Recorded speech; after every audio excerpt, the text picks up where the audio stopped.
Marc Marquez stamps authority with dominant sprint victory in factory Ducati debut. The wait is over.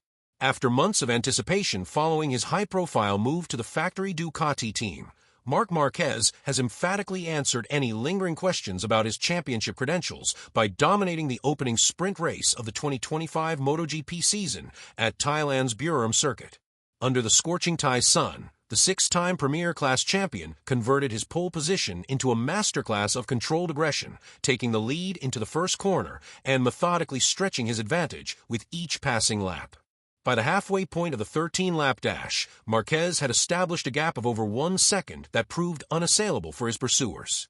It feels incredible to start this new chapter this way, Marquez could say after crossing the finish line 1.185 seconds ahead of his younger brother Alex, marking his first race victory in Ducati Red and his first championship lead since his dominant 2019 campaign with Honda.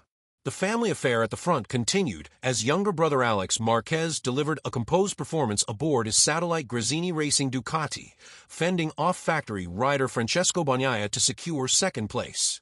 The sibling success story provided a remarkable narrative to begin the new season, with both Marquez brothers showcasing the potent combination of rider talent and Ducati machinery.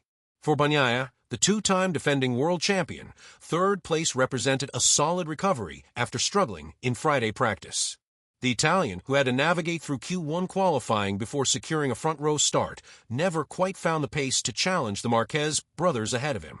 More concerning for Bagnaia was the constant pressure from behind, as rookie Ai Ogura delivered what many are already calling one of the most impressive debut performances in recent MotoGP history. The Japanese newcomer, riding for the Trackhouse Aprilia team, maintained remarkable composure throughout the sprint, finishing just 0.969 seconds behind Bagnaia in fourth position. Ogura's performance stunned paddock veterans, with the rookie showing none of the hesitation typically expected from a Premier Class debutant. Honestly, I didn't expect to be fighting with a champion like Bagnaia in my first race, Ogura might reflect after his breakthrough ride. The bike felt great, and I was able to push all the way to the finish. VR46 Ducati's Franco Morbidelli completed the top 5 with a relatively lonely ride, though his weekend hit a complication after officials handed him a 3-place grid penalty for Sunday's Grand Prix following an incident with Bagnaia during Friday practice. The penalty will drop him from 6th to 9th on tomorrow's starting grid, adding an additional challenge to his full-distance race strategy. KTM's teenage sensation Pedro Acosta continued to show why he's considered one of the sport's brightest talents, taking 6th place after emerging victorious from an early battle with factory teammate Brad Binder. The South African would eventually fade to 8th, suggesting KTM may still be struggling with the tire wear issues that plagued them during pre-season testing. Yamaha's Fabio Quartararo inherited 7th place following a crash for Pramac Yamaha rider Jack Miller on lap 7. The Australian had been running strongly in the top 6 before losing the front end, ending his sprint ambitions in the Buriram gravel trap.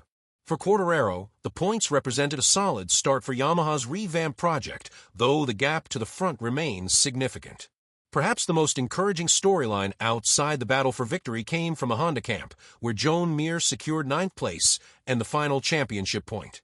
This marked just his second point-scoring finish in a sprint race since the format was introduced and his first since the 2024 Spanish Grand Prix, offering a glimmer of hope that Honda's winter development push is bearing fruit. Mir's Honda stablemate Johan Zarco narrowly missed out on points, bringing his LCR Honda home 0.756 seconds behind in 10th position. The experienced Frenchman outperformed several factory machines, further suggesting Honda's competitive position has improved after 2 challenging seasons. Raul Fernandez couldn't match his rookie teammates' heroics, finishing 11th on the second Trackhouse Aprilia, more than 10 seconds behind Ogura, in an illustration of the Japanese rookie's exceptional performance. Marco Bezzecchi's much-anticipated debut on the factory Aprilia began disastrously when wheels spin off the line plummeted him from a promising grid position to 19th at the first corner. The Italian showed resilience to recover to 12th by the checkered flag, but will be hoping for a cleaner getaway in Sunday's main event. Spanish rookie Fermín Aldeguer took 13th for Gresini Ducati, gaining valuable experience in his first MotoGP race, while VR46 Fabio Di Giannantonio joined Miller as the only other retirement after pulling out in the closing stages with an apparent technical issue.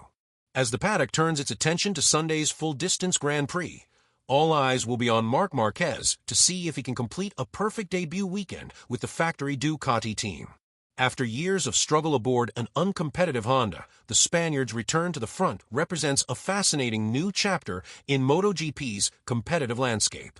For Ducati, the sprint result delivered both triumph and concern. While they locked out the podium, the emergence of Ogura on the Aprilia and signs of Honda's resurgence suggest the Italian manufacturer may face stronger competition than anticipated in their bid to maintain dominance in 2025. With the full-length Grand Prix still to come and 19 more rounds on the calendar, the season opener has already provided plenty of intrigue. But one thing seems increasingly clear. Marc Marquez's mission to reclaim his throne has begun in the most emphatic fashion possible.